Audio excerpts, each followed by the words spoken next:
If what happened on the Bell farm was only a legend, then why are people still searching for answers, more than 2 centuries later? What if I told you that one ordinary family, living on a quiet farm, would become the center of one of America's most terrifying supernatural legends?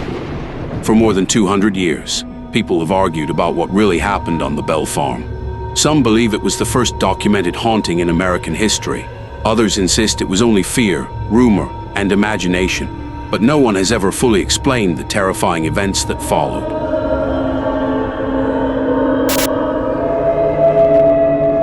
Our story begins in the early 1800s, in the peaceful countryside of Tennessee, where the Bell family lived a simple, farming life.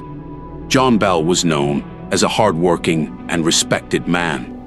Along with his wife Lucy and their children, he spent each day tending crops, caring for livestock, and building a future on the land they loved. To their neighbors, the Bells seemed fortunate. Their farm prospered, their family was close, and nothing about their lives suggested that unimaginable horror was waiting just beyond the fields. Then, one quiet autumn afternoon, while inspecting his crops, John Bell noticed something standing perfectly still near the edge of the field. It resembled a large black animal, but there was something deeply unnatural about it. Before John could understand what he was looking at, the mysterious creature slowly turned its head and locked its eyes on him. John stood frozen, unable to take his eyes off the strange creature. Its dark figure remained perfectly still, almost as if it was waiting for him to make the first move. Gathering his courage, he reached for the rifle slung over his shoulder and took careful aim. The sound of the gunshot shattered the silence. Birds burst from the trees, and the echo rolled across the fields. But when the smoke drifted away, the creature had vanished. There were no footprints in the soft earth, no blood, no broken branches leading into the woods. It was as though the mysterious animal had never been there at all. John returned home unsettled, but chose not to alarm his family. He convinced himself that perhaps exhaustion had played tricks on his mind. That night, however, something happened that no one could explain. Just after the family had gone to bed, a loud knock echoed from outside the farmhouse. 3 slow knocks, then silence. John grabbed a lantern and searched every corner of the property, but there was no visitor waiting outside. The yard was empty, and the night was unnaturally still. As soon as he stepped back inside, the knocking returned. This time it came from a different side of the house, then another, and another. It was as if an invisible presence was circling the farmhouse, refusing to leave. None of the Bells slept that night. They had no idea. Those mysterious knocks were only the beginning of the nightmare. The strange knocking did not stop with that one night. As the days passed, it returned again and again. Sometimes it sounded like heavy fists pounding on the front door. Other times it came from the walls, the windows, or even the roof. Each time John rushed outside with a lantern, he found nothing except darkness and silence. Then the disturbances became even more terrifying. Late one night, the family was awakened by the sound of soft whispers drifting through the house. The voices were too faint to understand, yet they seemed to come from every direction at once.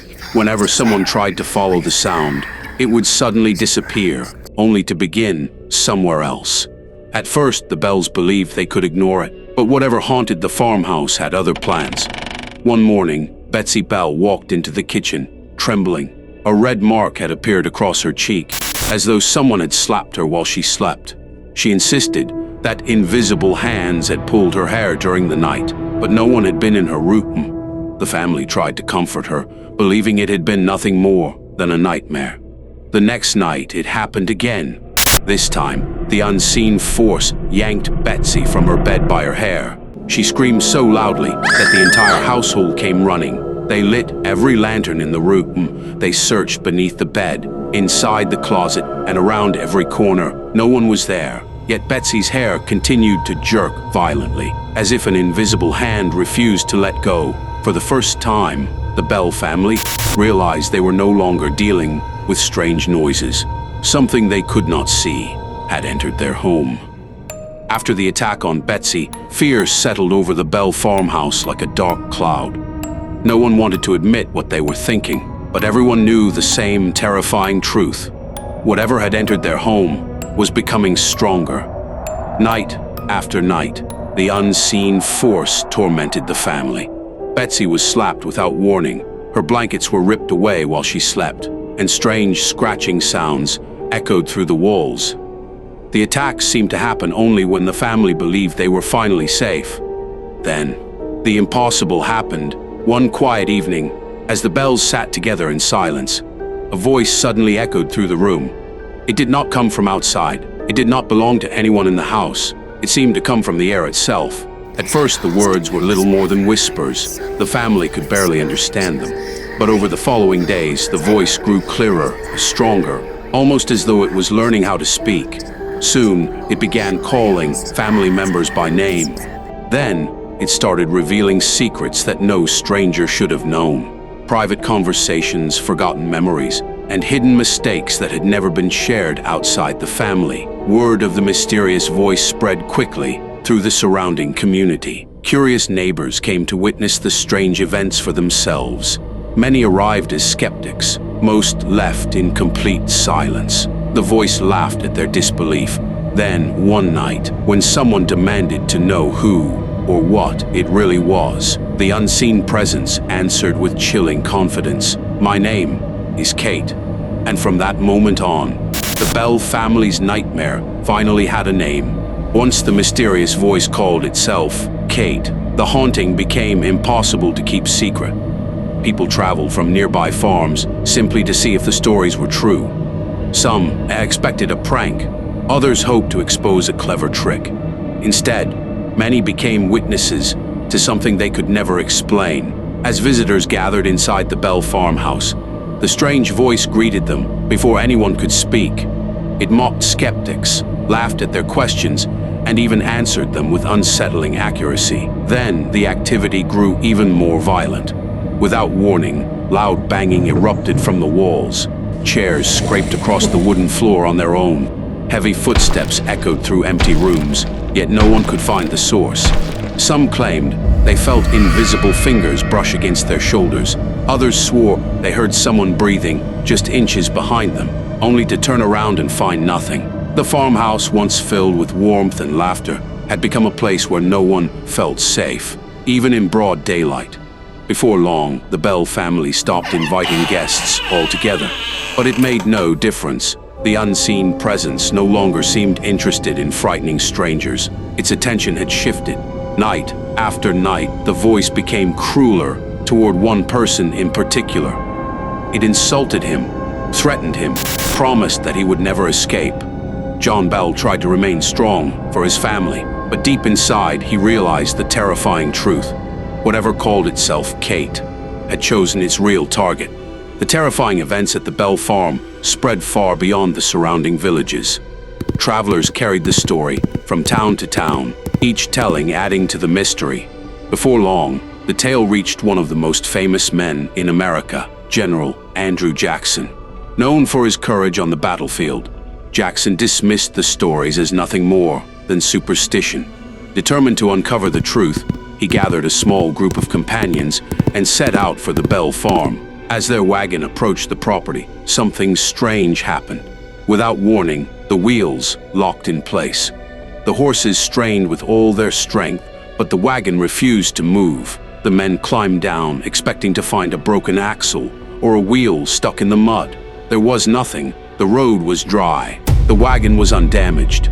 Then, from the empty air, a sharp voice broke the silence. "All right, General, you may proceed. I'll see you tonight." The wagon suddenly lurched forward, as if an invisible hand had released it. No one spoke.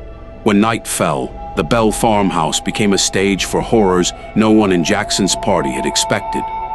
The unseen voice laughed through the darkness, mocked the visitors by name, and sent loud crashes echoing through the house. Some of the men claimed invisible hands tugged at their clothes, while others fled outside in panic, refusing to spend another moment under that roof. By morning, even the fearless general had lost his confidence. According to the legend, as he prepared to leave, Andrew Jackson reportedly admitted, "I would rather fight the entire British army than spend another night with the Bell Witch." If the story was true, then whatever haunted the Bell farm had frightened even a man who had faced war itself. After the visitors left, the Bell farmhouse grew quieter, but only for a short time. The mysterious voice no longer seemed interested in entertaining guests or proving its existence. Instead, it focused almost entirely on one man, John Bell. Every night, the unseen presence followed him through the house. It whispered threats in the darkness, mocked him while he tried to sleep, and laughed whenever he prayed for peace. His family could do nothing but watch. John, once a strong and healthy farmer, began to change. He complained of sudden weakness, painful spasms, and strange episodes that left him unable to speak clearly. Some mornings he struggled to hold a cup. Other days he could barely walk across the room without help. The voice seemed to enjoy his suffering. Whenever John cried out in pain, it responded with cruel laughter. Sometimes it would whisper, "Your time is almost over." The family called for doctors, ministers, and anyone who might be able to help. They searched for a natural explanation, but no treatment eased John's condition. The illness only grew worse, while the strange voice became louder and more confident. Then, one evening, in front of the terrified family, the unseen presence made a chilling promise. "I will finish what I started." No one knew exactly what those words meant, but as John Bell's strength continued to fade, the family began to fear that the haunting was no longer meant to frighten him. It was meant to kill him. By the winter of 1820, John Bell was barely able to leave his bed. The once powerful farmer, who had spent his life working the fields, could now scarcely lift his head. His speech had become weak. His hands trembled constantly, and each passing day seemed to drain what little strength he had left. Then came the morning that changed everything. When the family entered John's room, they found him lying unconscious. They called his name. There was no response. As they searched the room for anything unusual, one small object caught their attention. A tiny glass bottle sat on the bedside table. No one in the family had ever seen it before. It contained a dark liquid, unlike any medicine the doctors had prescribed. Confused, they asked each other who had placed it there. No one had an answer. Then, the familiar voice echoed through the room. "I gave it to him." The house fell silent. According to the legend, the unseen entity claimed that it had forced the mysterious liquid down John's throat while he slept. To test the strange substance, a small amount was reportedly given to a cat. Within moments, the animal died. Whether that account was true or later added to the legend has never been proven, but the story spread quickly and became one of the most chilling parts of the Bell Witch tale. A short time later, John Bell passed away, and as the grieving family prepared for his funeral, the invisible voice was said to laugh throughout the farmhouse. Its final victim was gone, but the haunting was far from over. John Bell's funeral brought together friends, neighbors, and curious onlookers from across the region. Many came to pay their respects. Others came hoping to witness one last supernatural event. As the Bell family mourned, the mysterious voice grew strangely quiet. The violent attacks stopped. The knocking faded. For the first time in years, the farmhouse felt almost peaceful. It seemed as though the unseen presence had accomplished exactly what it had wanted. Days turned into weeks. Weeks became months. The terrifying voice was heard less and less until one day it disappeared completely. Before falling silent, however, the entity reportedly left the family with one final message. It claimed that it would return, not soon, but someday. The Bells tried to rebuild their lives. The children slowly recovered from years of fear, and the farm once again echoed with ordinary sounds instead of whispers in the night.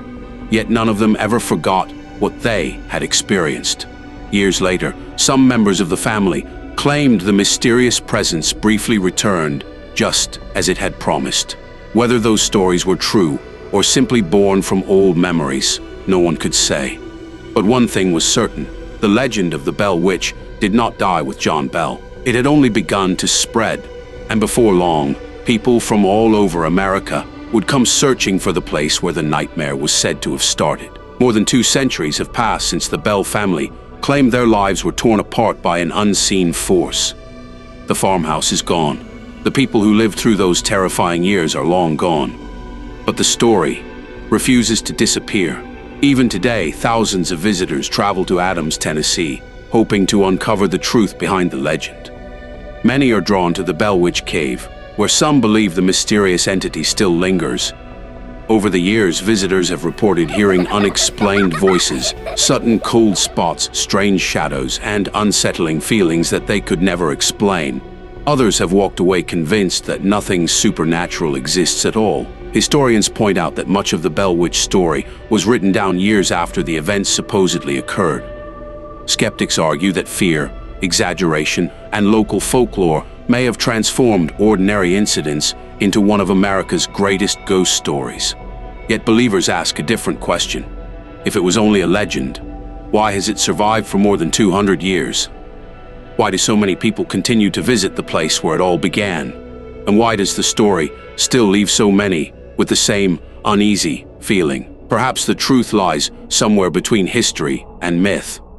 Perhaps some questions were never meant to be answered, or perhaps, on certain quiet nights, when the wind moves through the trees of rural Tennessee, someone or something is still watching. So what do you believe? Was the Bell Witch a spirit seeking revenge? A tale that grew larger with every generation? Or one of the few mysteries that refuses to let the dead rest? Sleep carefully tonight, because sometimes the oldest legends are the hardest to silence.